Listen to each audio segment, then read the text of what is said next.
भारत में एक शक्तिशाली राज्य था, अमृतगढ़। वहां के राजा वीर प्रताप सिंह अपनी न्यायप्रियता और वीरता के लिए प्रसिद्ध थे। अमृतगढ़ सोने की चिड़िया कहलाता था क्योंकि वहां अपार धन संपत्ति थी। लेकिन इस राज्य में एक गुप्त खजाने का भी रहस्य था, जिसके बारे में केवल राज परिवार के चुनिंदा लोगों को ही पता था। एक दिन राजमहल में एक अजीब घटना घटी। राजा का सबसे विश्वासपात्र मंत्री भानुसेन अचानक लापता हो गया। उसी रात महल के खजाने से एक प्राचीन तांबे की किताब भी गायब हो गई। कहा जाता था कि उसी किताब में खजाने का रहस्य छिपा था। राजा वीर प्रताप ने ऐलान किया कि जो भी उस किताब और मंत्री को खोज कर लाएगा उसे भारी इनाम दिया जाएगा। लेकिन कोई नहीं जानता था कि यह सफर इतना खतरनाक होने वाला था। राजा के सेनापति रणविजय ने खोजबीन शुरू की। राजमहल के पुराने ग्रंथों में उन्हें एक संकेत मिला, जहां अंधेरा गहरा हो वहीं रोशनी का रहस्य छिपा होता है। महल में एक पुरानी जेल थी जो वर्षों से बंद थी। जब सेनापति ने वहां जाकर जांच की तो उन्हें जमीन पर एक अजीब निशान मिला। वह निशान एक गुप्त सुरंग की ओर इशारा कर रहा था। राजा वीर प्रताप ने तुरंत अपने विश्वस्त सैनिकों को बुलाया और सुरंग में जाने का आदेश दिया। जैसे ही वे अंदर गए, वहां घुप अंधेरा था। अचानक दीवारों पर अजीब आकृतियां चमकने लगीं। ऐसा लग रहा था जैसे वे किसी प्राचीन गुप्त संदेश का हिस्सा हों। तभी सेनापति रणविजय को वहां भानुसेन का खंजर पड़ा मिला।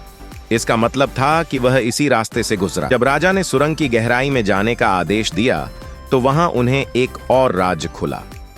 सुरंग के भीतर एक छिपा हुआ दरवाजा था, जिस पर एक रहस्यमयी भाषा में कुछ लिखा था। राजमहल के विद्वान पंडितों को बुलाया गया, जिन्होंने लिखा पढ़कर बताया, जो भी लोभ में पड़ेगा वह काल के ग्रास में समा जाएगा। यह पढ़कर राजा को समझ आया कि इस खजाने को कोई गलत इरादे से खोज रहा था। तभी सैनिकों ने एक छिपे हुए पत्र को पाया, जिसमें लिखा था, खजाना मेरा है, भानुसेन को बंदी बना लिया गया है। अगर राजा को यह पत्र मिला तो जान लो अब बहुत देर हो चुकी है। पत्र पर किसी का नाम नहीं था, लेकिन राजा को संदेह हुआ कि यह किसी अंदर के व्यक्ति का काम है। अध्याय 3, विश्वासघात का पर्दाफाश। अगले दिन राजा ने राजमहल के सभी प्रमुख व्यक्तियों को दरबार में बुलाया। तभी महल के एक पुराने नौकर शिवदत्त ने डरते हुए कहा, महाराज, मैंने कुछ रात पहले महल के महापंडित चतुर्भुज को किसी अजनबी से मिलते देखा था। राजा चौंक गए। चतुर्भुज वर्षों से उनके राजपुरोहित थे। क्या वे ही गद्दार थे? राजा ने चतुराई से योजना बनाई। उन्होंने घोषणा की कि रात को गुप्त खजाने का दरवाजा खुलेगा और जिसने भी चोरी की होगी वह वहां जरूर आएगा।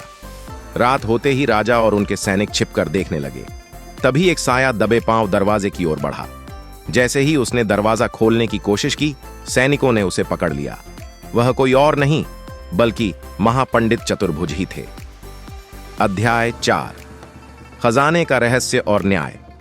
राजा ने कढ़ाई से पूछा, महापंडित, तुमने यह विश्वासघात क्यों किया? महापंडित ने झुकी नजरों से जवाब दिया, मुझे सोने की भूख थी महाराज। मैं जानता था कि खजाने तक पहुंचने के लिए वह किताब जरूरी थी, इसलिए मैंने भानुसेन को बंदी बनाकर वह किताब चुरा ली। राजा ने अपने सैनिकों को आदेश दिया कि भानुसेन को तुरंत खोजा जाए। कुछ ही घंटों में उन्हें महल के ही एक गुप्त तहखाने से मुक्त किया गया। भानुसेन ने बताया कि खजाना महल के ही नीचे एक और गुप्त सुरंग में छिपा है। जब राजा और उनके सैनिक वहां पहुंचे तो उन्होंने देखा कि वहां सैकड़ों सोने चांदी की मूर्तियां और अनमोल रत्न रखे थे, लेकिन साथ ही वहां एक शिलालेख भी था। यह खजाना लोभियों के लिए नहीं बल्कि प्रजा के कल्याण के लिए है। जो इसे गलत इरादों से लेगा वह नष्ट हो जाएगा।